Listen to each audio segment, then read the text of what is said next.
I wasn't expecting it, but at least she had the decency to confront me and not screw around until I caught her. I really didn't know what to say. Was I mad? Yes. Was I confused? Yes. Was I going to try and stop her? No way. George, I am not being unreasonable. Go see a lawyer if you feel it is necessary. The only thing that I am asking for is you continue to pay for the kids' college education. Other than that, I want nothing but my clothing and jewelry. I just sat there holding the petition for divorce in my hands. I hadn't opened it or even looked at it. What was the point? Linda had already removed her belongings from the house and I hadn't even noticed. I wasn't saying anything, but she insisted on yakking away. She did that when she was nervous. She was trying her best to look calm and in control, but the steady stream of words flowing from her mouth betrayed her. I stared at the papers and smiled to myself. I think she noticed and started talking faster. As I stood up, I tossed the envelope on the coffee table. Just get out. I got the message. Goodbye. At least she shut up. She stammered a little as I walked to the kitchen to get a cold beer. Instead of finishing what she was going to say, my wife turned and walked out of the front door for the last time. 10 minutes later, as I was on the second bottle, I glanced at the package she left. It was simple and clean, as she said. She also included a power of attorney so that I could sell the house. We had just taken out a second mortgage to pay the college tuition for our 2 sons, Robert and Glenn. If I sold the house now, I wouldn't even make enough profit to pay for the realtor's commission. So what was it that brought 20 years of marriage to a screeching halt? An old flame. Cameron Wright was her first. Linda and Cameron were a steady couple for years before I even met her. She mentioned him often in the past, and a few of our mutual friends made comments about him over the years. I ignored it. He was an old boyfriend. So what? I know now that it was more than that. I must have been sitting for a long while because I noticed that the room started to get dark. I knocked over 3 empties as I reached over to click on the end table lamp. Then the doorbell rang. Damn it! Now what? I was talking to myself. George, I just found out what she did. Billy said I should come over and see if you were okay. It was Linda's sister, Grace. I always liked Grace. In fact, I liked her better than I liked Linda. I must have had too much to drink and I wasn't thinking straight. Billy was my best friend. I should have my back kicked for even thinking about his wife that way. I shook my head as if I had water in my ears, in a vain attempt to straighten out my logic senses. Grace took me by the arm and led me out to the kitchen. I resisted a little because she seemed to be treating me like an invalid.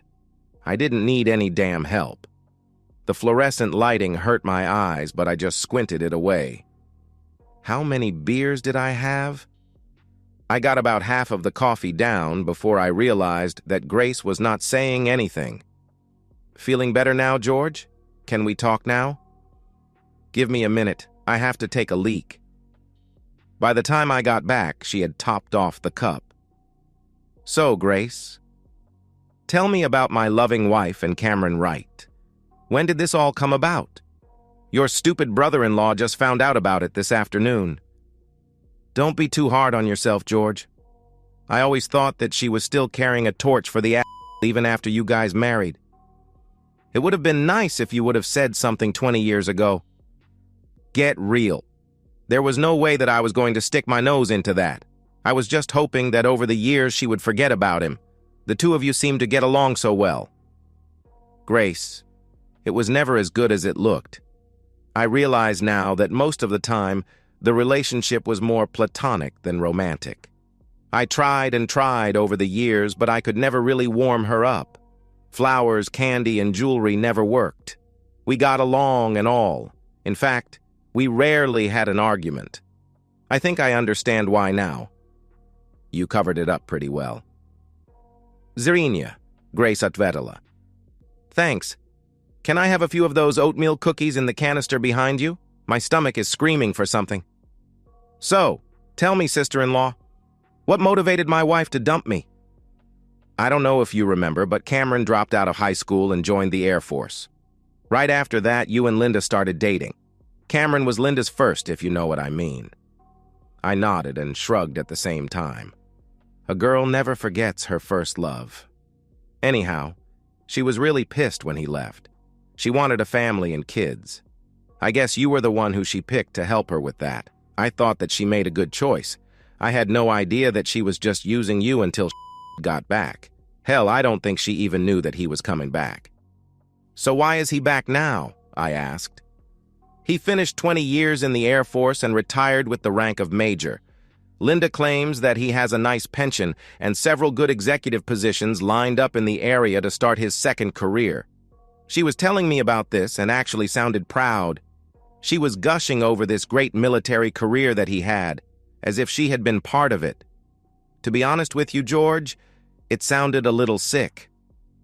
"So I assume that she is now living with him?" I asked. "He is renting a condo in Berkshire Heights until he can find a suitable home to buy in the area. Linda is now completely moved in with him." "How long has he been back?" I asked. "I am not sure, but I think for about 3 weeks. He called her as soon as he got into town." "So, that means that stupid George has been a for that long?" I asked. "Looks that way?" "Sorry."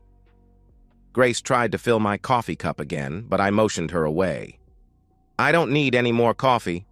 All I want now is a shower and a good night's sleep. Thanks for stopping by, Grace. Lock up and when you leave." My sister-in-law actually looked sad for me as I walked out of the room. I was glad that the boys were no longer at home. It would have been embarrassing for me to have to explain to them what happened. They would find out eventually, but I was hoping that I would have recovered my composure by that time so that I didn't look so pathetic. My career choice was not that ambitious, but I enjoyed my work. I was in charge of the produce section at one of the larger supermarkets in the area. The company had been trying to get me to take a manager's position for the last 10 years, but I didn't want the long hours and the heavy responsibility. It didn't matter anymore now. Bright and early the next morning, I called my district supervisor and informed him that I was now ready to move up. That afternoon, I was assigned to take over a new store about 10 miles from home. I spent 3 days training in Baltimore and then started on my job. In my spare time, I notified the boys of the marital situation, placed the house up for sale, and rearranged all of my credit card and banking accounts.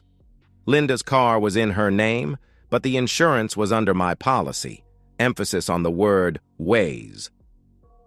Getting a new store up and running required a lot of my time.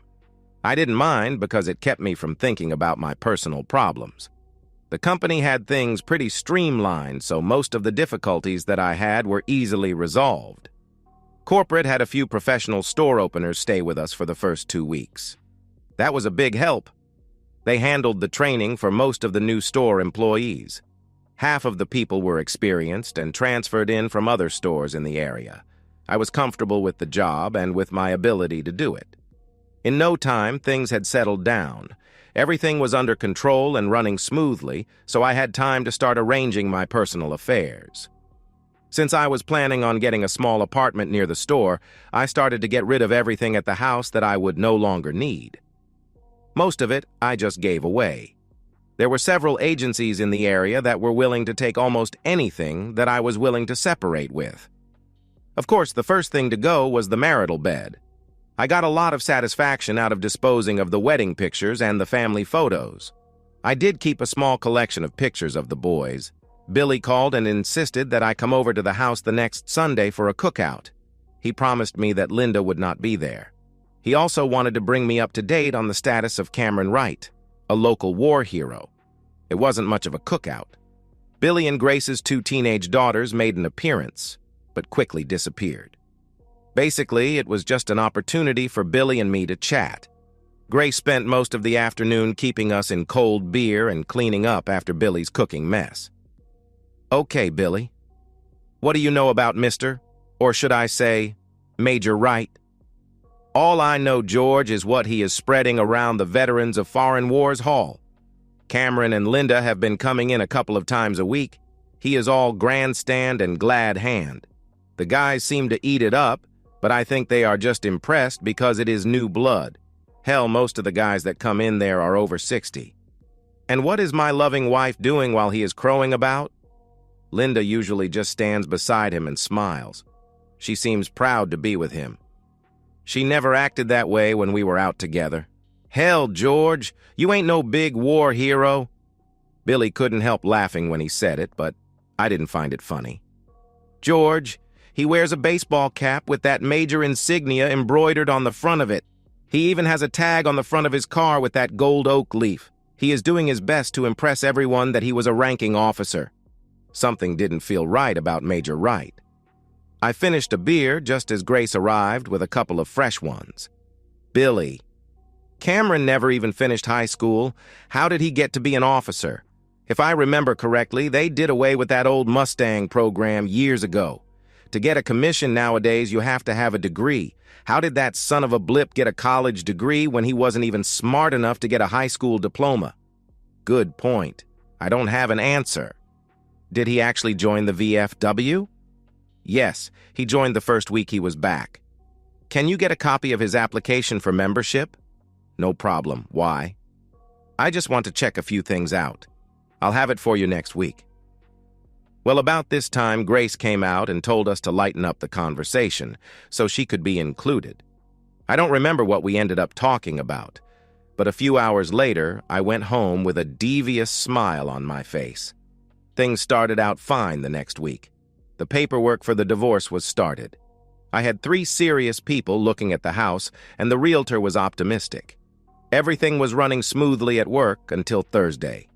She was waiting for me in my office when I arrived. Maria Sanchez was the supervisor on my midnight to 8 stocking crew. Maria was promoted and transferred to the new store from across town. All that I knew about her was that she was a hard worker. Everyone agreed that she deserved the promotion and the raise that came with it. If I lost Maria, I would have a small problem that I didn't want to deal with. Getting people to work the graveyard shift is difficult, and getting good ones was nearly impossible. I hope you are not here to complain about something, Mrs. Sanchez. She smiled, but seemed a little nervous. Not really a complaint, Mr. Templeton, but I need some help. Go ahead. I'll do what I can. I have 2 sons, aged 15 and 16. They both have part-time jobs after school.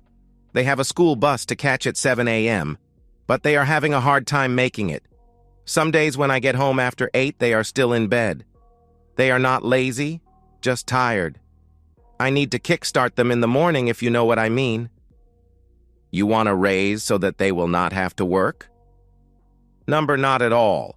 They work to get their college money. They both do well in school, but I have to get them there.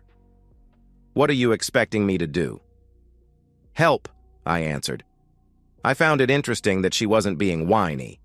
This was a no-nonsense woman that ran a tight crew, but was having a problem with her own kids. I snickered a little at the situation and was rewarded with a sharp retort. It is not funny, Mr. Templeton. If you can't come up with some way to help me, I'll just have to find another job. It is funny, Mrs. Sanchez. You supervise a group of people at night who would take every chance to screw off if they could. They don't, because they work for you, and you would not put up with it. How is it that you let 2 young boys take advantage of you? Where is their father when all of this is happening? I really pissed her off now.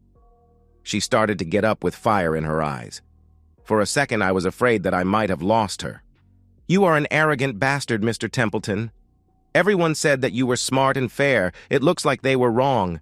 I didn't come here to be insulted. Calm down and sit down. I have a possible solution. She sat back down, but did not look too happy about it. I am going to change your working shift. You will start at 11. That will give you time to get your inventory lineup ready for the night crew when they arrive at 12. You will work until 6, when the first of the day shift supervisors arrive. He will take over the tail end of your shift.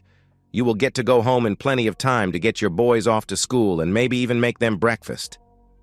That is good, except for one little problem. I need at least 38 scheduled hours in order to keep my health insurance. I can't afford to lose my insurance. She was right, but I wasn't done yet. Do you go to church, Mrs. Sanchez? Damn it. There you go again. You really know how to piss a person off. What the hell do my church attendance habits have to do with my job? You sure are hot-headed, Mrs. Sanchez. I would appreciate it if you would calm down a little until I am done. And stop calling me Mrs. Sanchez. I am not married. I guess you have a smart remark to say about that also. I was starting to get exasperated with the woman. I sighed, leaned back in my chair, and immediately fell over backward. For a moment, I was just looking at the ceiling. I was amazed at how cheap the light fixtures looked. I heard her giggle as she looked over the top of my desk. I was on my back like a little frog, and she was softy laughing at me. Her hand went to her mouth to cover up her smile. "Sorry," she muttered. I was embarrassed at my clumsiness, and she was amused at it. It was difficult composing myself as I got resettled. "If I can't call you Mrs. Sanchez, what do I call you?" "Maria. Just Maria." "Maria. I have 2 supervisors who are both Southern Baptists. Neither one of them will work on Sunday mornings, so I end up having to. I want you to work 6 to noon on Sunday. That will get you the extra hours, but that is unimportant anyhow." "It is important to me," she replied. "You pay extra for the family plan health insurance, is that right?" "Yes. For $80 a month, both of my boys are also covered." "Maria, I am going to make you salaried. That means that your boys will automatically be covered by your insurance. It also means that you will get another small raise. And it also means that I will not be eligible for overtime. Is that correct?" "Yes." She didn't say anything for a few moments. She was a striking woman. Her hair was dark, but not quite black. Her eyes, however, were black as coal. There did not appear to be an ounce of fat on her. In fact, she looked a little gaunt. I was trying to determine what type of figure she had hidden beneath her work clothes when she responded. "Okay, I'll take it. But I don't know anything about being a supervisor during the day. I never had to work with customers." "Don't worry about it.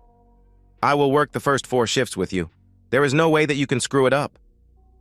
That was the start of my relationship with Maria Sanchez. It was stressful, to say the least, and at that point, I never would have expected that it would become serious. I had expected her to stay for 6 hours Sunday morning, but we ended up working until late that evening. She insisted on knowing everything that she was going to be responsible for. I didn't have anything better to do, and I enjoyed her company. The Sunday paper had a small article about a fundraiser at the local American Legion post. Major Cameron Wright had his picture taken in full uniform, standing with my loving wife. I can truthfully say that I had never seen her looking as proud as she did in that photo.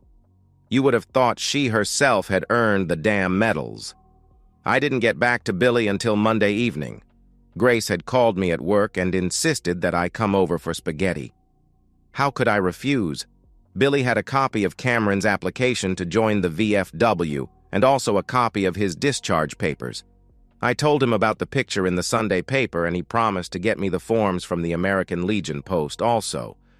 Grace had overheard at the beauty shop that Cameron had applied for membership at the Liberty Keys Country Club. Linda and I tried to join once, but we were turned down. I didn't care. But Linda was crushed. Grace said it looked like Cameron's application was pretty much pre-approved. It was a slow week. I had already found a small apartment, and I usually went straight there after work and finished at least 3 beers, sometimes more. The rent included basic cable, so I wasn't completely bored. Next week, I will have my DSL internet connection. The week ended on a high note when I found an invitation on my desk for supper with Maria and her 2 sons. I already had her address and phone number, but she gave it to me anyway. It felt awkward, and it could very easily be construed as a violation of the company fraternization policy. Just in case, I called my boss in Baltimore and explained it to him. After getting his blessing, I felt a lot better about the whole situation. I bought a bottle of wine to take along, but I had no idea what to bring for the boys. I was a little anxious about meeting Maria's sons, but after they found out that I had 2 sons who were already in college, the evening got a lot better. poor Maria found herself being left out of most of the conversations. I tried to include her several times, but she finally gave me a little grimace, as if to say that I shouldn't worry about it. She seemed pleased that I hit it off with Armin and Martin. The night ended all too quickly, and we never got to open the wine. That Sunday, I spent about 2 hours with Maria as she started her first real shift as a supervisor. I got the feeling that she was anxious to see me go so that she could fly solo. It was a good sign as far as I was concerned. She promised to call me if she had any problems. She also asked me to come by for supper that evening. Armin and Martin mysteriously disappeared after supper, leaving Maria and me alone. I helped her clean up the dinner dishes, and we finally got to open up that bottle of wine. The conversation was awkward at first. With the exception of supper on Friday, everything between Maria and I had been strictly on a professional level. She looked a little dejected when I explained to her that our relationship could cause problems, but quickly mentioned that she felt confident that it was a minor thing that I would have no difficulty solving. Although I didn't bring it up, Maria must have felt some necessity to explain her marital status. She had been living with the boy's father in Tucson, and one day, he just disappeared. She stayed there for 3 years, but he never returned. Her brother was working in the Philadelphia area as a bricklayer and convinced her to move in with him and his family. Eventually, she got a place of her own and has been working ever since to make things better for the boys. She had never married. Just as I finished my tale of marital woe, the wine bottle was empty. Even though the conversational subject sucked, I still enjoyed my time with Maria. We had stretched the evening out over several hours, so the wine consumption was not a problem when it came time for me to drive home. Things were pretty normal for several days, both at work and in my private life. Billy came to see me one evening with the information from the American Legion post. We finished a few beers and tried to figure out what to do now that we had all the background stuff. A few beers turned out to be a few too many, and Grace ended up coming over to pick up her drunken husband. I was late for work the next morning, but nobody complained since I was the boss, and I was usually early. Friday morning brought another unexpected surprise. 3 of the company vice presidents showed up. They made a superficial walk through the store, but it all seemed a little on the phony side. Everything became much clearer when we broke for lunch. Apparently, there was a severe shortage of supermarket managers. At least it seemed that way to me. Before the meal was over, I had been offered a position as a regional supervisor, in charge of 6 stores within a 30-mile radius.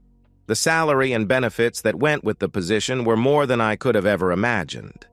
Of course, I accepted. My second-in-command at the present store was also pleasantly surprised when I handed the entire operation over to him. I left him with only one request: don't mess with Maria.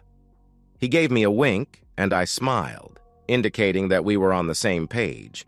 Maria was naturally unhappy to see me leave the store, but pleased that I got the promotion. I took her out for a nice supper, which I guess you could say was our first real date. The boys were tickled to give us the night out together. It was also the first time that I got to see her dressed up and fixed up. She was a stunner. She seemed to take my promotion a little better when I told her that I would still be working and living in the immediate area. On the other hand, she was not pleased to hear that I had to go to Baltimore for 2 weeks of training. I had Sunday lunch with Billy and Grace. We celebrated my good fortune, and I tried my best not to drink. I planned to make the short drive to Maryland that evening so that I would be fresh for my first day of training. Billy wanted to know what I had planned to do about Cameron and Linda. I told him that it would have to wait until I finished and got settled in my new position. Maria and I talked on the phone every day, sometimes twice. I felt like a teenager. She asked me all about the training, and I made her tell me what was going on at her end. I always asked her about the boys. She seemed to appreciate the fact that I had shown interest in them. My new job came with a bunch of responsibilities that I had not anticipated. Community involvement was important. I was expected to join as many civic and social organizations as possible, including the local country club. I smiled when I was informed that my position with the company would assure me acceptance just about anywhere that I applied. Life was good. I went home the first weekend and saw Maria twice. I got my first kiss, but felt a little uncomfortable since I was technically still married. She questioned my uncertainty about the kiss and laughed a little at my explanation. She was teasing me a little, and I think that she enjoyed it. I know I did. The company rented a small office in one of the local business complexes and had it fully set up, including a secretary. They had done this before, and it showed. I was ready to start my full operation on the first day. On my desk, among other things, was my application for full membership at the Liberty Keys Country Club. All I had to do was sign it and pick up my membership card. I decided that would be the first order of business. I had on a new suit and was driving my new company car. Everything was great as I strutted into the club lobby until I saw Linda. She was standing with a few other ladies dressed in a cute little tennis outfit. I didn't even know that she played tennis. All of a sudden, the hurt and humiliation of what she had done to me came back. I lost my swagger and self-confidence just by seeing her. Without being obvious, I tried to walk past the group. It worked fine until I heard one of the ladies say, "Isn't that your husband who just walked in?" I didn't turn. There was a little mumbling going on as I handed the attendant my application form. He disappeared into a back room as I stood waiting for something unpleasant to happen. I knew that it was coming. It would have been nice to have a clever quip prepared, but my mind was blank. "George, what are you doing here? This is for members only, you know. You're not going to try and join again, are you?" I really wanted to embarrass her, in front of her new friends, but I could not bring myself to do it. "Hello, Linda. You are looking well. Nice outfit. Is it new? I didn't know that you played tennis." I was babbling. I wanted to be clever and witty, but it just wasn't there. The string of stupid statements was a good indication of how nervous I was. That in itself was embarrassing. "I am taking lessons, George. I always wanted to play tennis, but we could never afford it." All I could do was smile. "You really shouldn't be here, George. This is very uncomfortable for me. It is members only, you know." I was still smiling as the attendant returned to the counter. "Here you are, Mr. Templeton. Your membership card, locker key, and a copy of the club rules and regulations. Welcome to Liberty Keys County Club, sir." I nodded a silent thank you to him and turned to walk away. Linda was standing there with a confused look on her face. I grinned and said nothing more as I walked back through the club lobby. I wanted to turn as I walked out the door to see what she was doing, but resisted the urge. I smiled all the way back to the office. I took Maria to the Red Lobster for supper that evening. I had no intention of gloating, but I got great pleasure in telling her about my meeting with Linda earlier. There was no wine with the meal because my guest had to be at work by 11. We had a few small giggles concerning that situation. Maria promised to join me at the club for a late lunch Sunday after she got off her shift. I found myself hoping that we would run into Cameron and Linda. The rest of the week went smoothly until Friday. Helen, my new secretary, who was by now aware of my marital problems, was grinning as I walked into the office. On my desk was the local newspaper, and on the front page was a picture of Cameron Wright in handcuffs being placed into a plain black car. Cameron had not realized that the American Legion posts check on their applicants to ensure that no undeserving veterans sneak in. He had indeed retired from the Air Force, however. It was as a technical sergeant, not a major. The fact that he wore medals that had never been awarded to him was going to cause him more grief. They called it stolen valor, and it was not taken lightly. I had a strange feeling that Cameron Wright was going to rapidly lose face in his own hometown. Helen brought me a cup of coffee and told me that it was okay to smile. That did get her a grin. About an hour later, I got a call from the realtor informing me that the house had been sold. Closing was scheduled in 2 weeks. Just when I thought things couldn't get any better, my final divorce papers arrived in the mail. Good old Cameron had pulled some strings with some of his new friends and got the paperwork pushed through quicker than normal. I didn't think they were friends anymore. The day and the week were coming to a good end. Billy stopped by to see my new office, but what he really wanted was to tell me that Linda had moved in with him and Grace. He hadn't been home yet, so the only information that he had was what he got over the phone when Grace called him. He wasn't happy about his new house guest, but he was tickled pink at what happened. Billy didn't give me any resistance when I took him down to the local corner bar to celebrate, as long as I was buying. I called Maria at home before she left for work and gave her the good news, all of it. I think that she was as elated as I was. Billy came and got me out of bed Saturday. He was able to hold his liquor better than I was.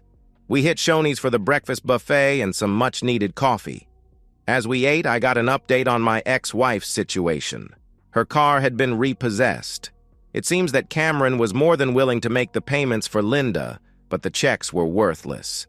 She never even knew it until they came and got it. Apparently, he took care of everything else the same way. I don't know how long he was expecting to get away with it, but he sure did snooker a lot of people before he got caught. Grace told Linda that she could stay for 1 week and 1 week only. Linda had no idea where she was going to go or what she was going to do. What little money she had when she left the marriage seemed to have disappeared also. Maria was fast asleep in bed by this time, but Armand and Martin were ready and willing to try out the Liberty Keys golf course. Maria was up when we got back to the house and gave us a good lecture about having fun without her. We ordered pizza and got a pay-per-view movie. Yes, life was good. Maria and I had a pleasant brunch at the county club Sunday morning. I was hoping to show her off in front of Linda and Cameron, but they never showed up. There were a few glances our way and I noticed a few comments being made, but overall things were great. It was the first of many brunches to come. Linda moved out of Billy and Grace's house before the end of the week to a small furnished apartment. Grace and Linda kept in touch, but they were not as close as they had been, even though they were sisters. Robert and Glenn came home for our wedding 3 months later. They gave me a good tease about my having to go out and get 2 new guys to replace them. The 4 boys hit it off, and that made Maria and I both happy. Robert and Glenn never mentioned Linda. I didn't purposely avoid speaking about her, but it just never seemed to come up. I don't know if they stopped to see her before they returned to school or not. Billy was my best man, but he was more of a witness than anything else, since it was just a civil ceremony. Maria stopped working before the wedding. I insisted that Armin and Martin also quit so that they could concentrate on their studies. None of them complained. Although I didn't make any money on the sale of the old house, I was still able to buy a new one with no problem. 2 months after the wedding, Maria and I were Christmas shopping at Target when we saw Linda. She was working at the customer service counter in the front of the store, wearing the Target uniform, khaki pants, and a red shirt. It looked as if she had lost weight. She looked up and noticed that Maria and I were looking her way. We watched as she turned and went into the office behind the counter. It was not our intent to embarrass her. She had been through enough. Maria and I left the store and did our shopping elsewhere from then on. Cameron Wright just disappeared. After he was arrested and charged, they just took him away and we never heard anything about him again. Robert and Glenn came home for Christmas at the new house. The big holiday surprise came when Linda arrived. Maria had invited her without telling me. It was an awkward situation for a few moments. At first I was annoyed, but then I realized that it was a very gracious and daring move on Maria's part. The confrontation was necessary for us all to have closure. I never forgave Linda for what she did, but just knowing that she was aware of what she lost made it better. And that's the end of today's story. If you enjoyed it, please give this video a thumbs up and drop a comment below. Your support helps the algorithm push my content further. If you're new to the channel, don't forget to hit that subscribe button. It really helps me keep creating more stories for you. Thanks for watching, and I'll see you in the next one.